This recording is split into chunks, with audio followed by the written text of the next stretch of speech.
Krisis kewangan dan pemotongan gaji. Masa depan sepak bola Malaysia dalam perhatian. FAM, MFL, PFAM masing-masing punya pandangan tersendiri berhubung isu pemotongan gaji. Tetapi, apa perasaan sebenar pemain yang terpaksa memikirkan masa depan tanpa bola sepak? Syahrazad Sani menyelami isi hati seorang pertahanan tonggak Kedah. Tamat tempoh PKP kerana pasukan tidak diminta untuk menyatakan persetujuan ataupun deadline yang perlu dinyatakan untuk menyelesaikan masalah ini. Jadi ia terpulang sama ada pasukan atau pemain itu akan membuat aduan kepada FM untuk mengikut garis panduan FM yang telah dikeluarkan sebelum ini, iaitu sebanyak 10 hingga 30% maksimum pemotongan gaji yang boleh dilakukan. Bercakap mengenai pemotongan gaji ini memang ia adalah satu isu sensitif dan bagi saya ia adalah budi bicara majikan dan juga pemain. Saya nampak dekat situ mungkinlah mana ada pekerja yang nak dipotong gaji. Betul? Memandangkan keadaan yang boleh dikatakan berlaku di luar jangkaan, mungkin seperti yang Gaban ataupun Datuk cakap tadi, win-win situation perlu berbincang antara majikan dan juga pemain.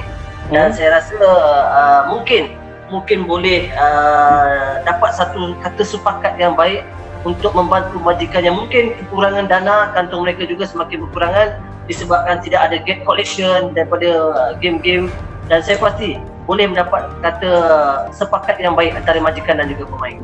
Bagi saya lah bagi saya, pendapat saya, cuma saya rasa mesti mencari satu solusi yang terbaik lah untuk kepentingan semua.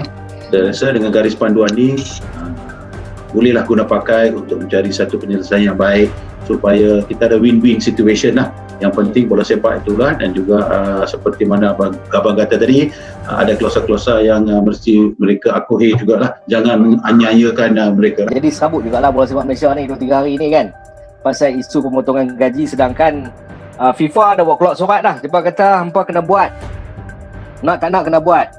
Tapi ada yang PFAM kata tak boleh, ada certain part yang dia tak open. Saya tak perlu nak tamat puasa. Walaupun saya tahu saya buat keputusan ni, saya nak beritahu dengan media, memang semua kawan-kawan saya, ahli gabungan ni akan marah saya buat keputusan. Tak ada seorang pun tahu, except anak saya. Saya dah final malam tadi meeting. Tapi saya tinggalkan dengan tapi saya akan menyokong terus dengan BF. Tapi dapatlah individu lain bawa ni, saya tertutup mesti ada ramai yang layak untuk ni. Buat apa saya nak tamak untuk ni semua? Kerana concentration saya biar dengan FM. Kalau saya nak MFL, saya tinggalkan FM. Tapi saya kira saya ingin recap balik untuk aksi untuk pemotongan yang dilakukan di Liga Malaysia adalah bermula pada 22 April lalu apabila FM menetapkan itu tarikh akhir untuk pasukan menyatakan persetujuan, dan akhirnya 12 pasukan telah menyatakan persetujuan, dan maklumat terbaru yang kita terima seperti yang dinyatakan tadi, 6 pasukan. Daripada 6 pasukan itu yang saya difahamkan yang belum menerima ataupun masih gagal untuk mencapai kata putus dalam membuat pemotongan gaji, antaranya pasukan seperti Perak, pasukan seperti Kedah yang ketika ini kita tahu berdepan dengan kemelut politik di negeri itu yang menyebabkan pemain dan pegawai pasukan tidak menerima gaji sejak Februari lagi. Jadi dengan masalah itu sebenarnya yang menyebabkan ketika ini 6 pasukan masih dalam status dalam perbincangan untuk pemotongan gaji. So cuma apabila kita membincangkan, dia ada pro and con, sama ada majikan ataupun pemain, dua-dua tertakluk kepada dua badan yang berbeza kan. So kalau kita katakan FA affiliate under FAM, dia tertakluk kepada FIFA. Okey. So apabila kita sebut pasal PAFM, dia tertakluk kepada FIPRO. So antara FIFA dan juga FIPRO, kemungkinan mereka ada pendapat yang berbeza dan juga masing-masing ada hujah-hujah yang tertentu. Ini adalah satu perkara yang masing-masing kena ada tolak ansur. Krisis kewangan dan pemotongan gaji. Masa depan sepak bola Malaysia dalam perhatian. Sepak bola adalah sukan paling digemari di Malaysia, menghubungkan pelbagai lapisan masyarakat dengan semangat kesukanan dan nasionalisme. Namun, sejak beberapa tahun kebelakangan ini, prestasi bola sepak tempatan sering terjejas akibat isu kewangan, pengurusan tidak cekap, dan ketidakstabilan dalam struktur liga. Baru-baru ini, satu lagi episode yang menimbulkan kebimbangan ialah langkah Persatuan Bola Sepak Malaysia, FAM, untuk mencadangkan atau melaksanakan pemotongan gaji pemain dalam usaha menstabilkan kewangan kelab dan liga. Langkah ini mencetuskan perdebatan hangat dalam kalangan peminat, pemain, dan pengurus klub. Adakah tindakan ini satu keperluan realistik demi kelangsungan bola sepak negara? Atau ia merupakan kegagalan sistemik dalam menguruskan ekonomi sukan ini?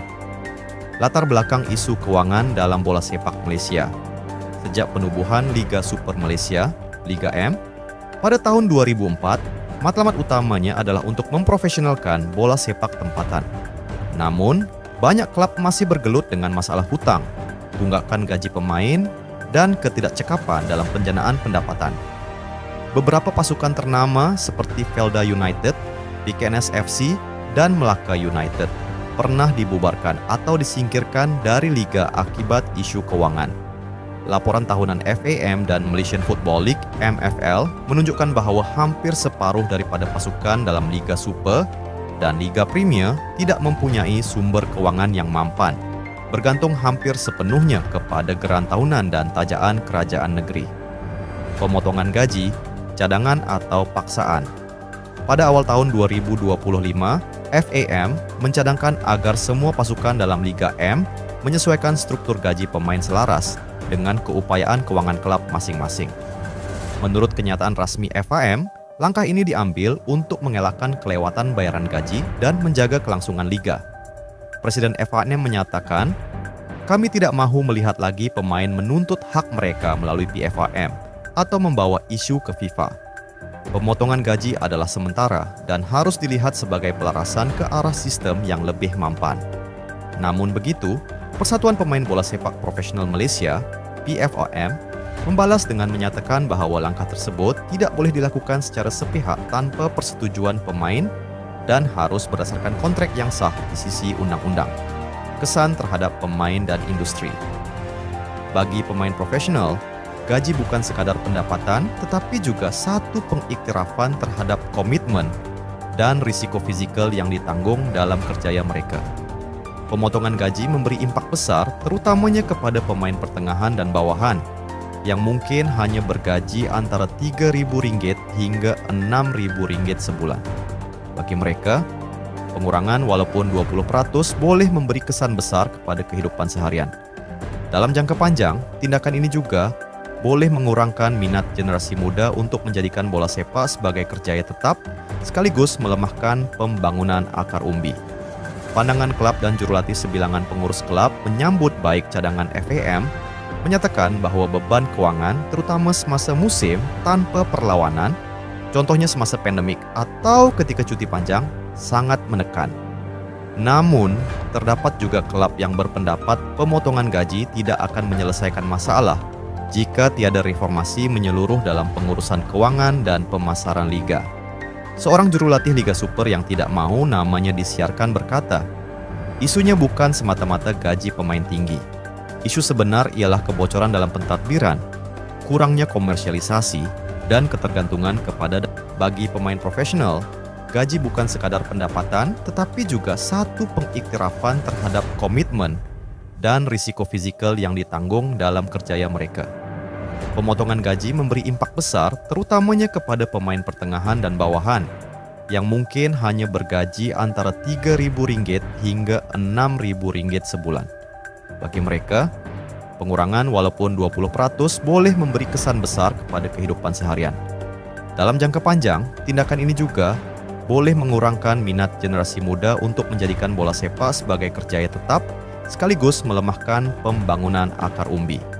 Pandangan klub dan jurulatih sebilangan pengurus klub menyambut baik cadangan FAM, menyatakan bahwa beban keuangan, terutama semasa musim tanpa perlawanan, contohnya semasa pandemik atau ketika cuti panjang, sangat menekan. Namun, terdapat juga klub yang berpendapat pemotongan gaji tidak akan menyelesaikan masalah jika tiada reformasi menyeluruh dalam pengurusan keuangan dan pemasaran liga. Seorang jurulatih Liga Super yang tidak mau namanya disiarkan berkata, "Isunya bukan semata-mata gaji pemain tinggi. Isu sebenar ialah kebocoran dalam pentadbiran, kurangnya komersialisasi, dan ketergantungan kepada dana kerajaan.